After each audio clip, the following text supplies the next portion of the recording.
Originally listed for a mere $72,500,000, Celine Dion's home on Jupiter Island, Florida, eventually sold for an embarrassingly low $38,500. You should have jumped in and got it at that bargain rate. And since you obviously have that kind of change in your pocket, you could have bought Richard Gere's home in the Hamptons for well below his original asking price of $65 million. Matt Lauer got it for a bargain at $36,500. So for just $75 million, you would have the seasons covered: winter in Florida and summer in the Hamptons. What is it about celebrities and their expensive homes? While this may seem a bit excessive, they don't have anything on royalty and the amount of taxpayers' money that can be spent. The Palace of Versailles cost upwards of $500 billion in today's money. Perhaps a better question then would be, what is it about royalty and their expensive homes? In the middle of the text, discussing how God had blessed King David with material possessions, was one short verse that talked about him building his palace. Then Hiram, king of Tyre, sent messengers to David with cedar trees and carpenters and stonemasons, and they built a house for David. 2 Samuel 5, verse 11.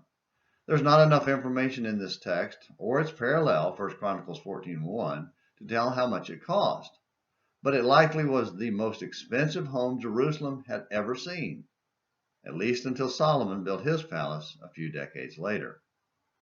At some point, even the most selfish celebrities become aware of the absurdity of spending so much money on themselves and seek to alleviate their guilt by pouring time and money into charities.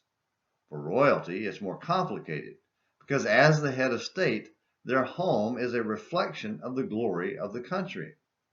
The foolish ones see it as a reflection of themselves and go overboard. While the smart ones are aware that they shouldn't overdo it, the truly wise ones know it isn't about themselves at all.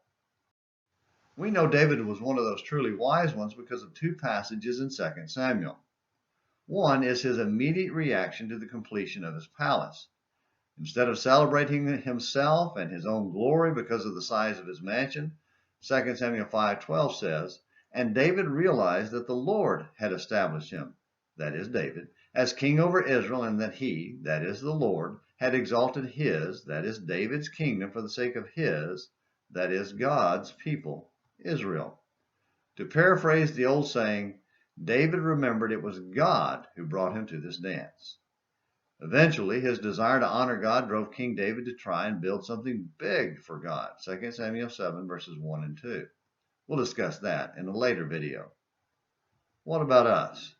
Do we remember it's all about God?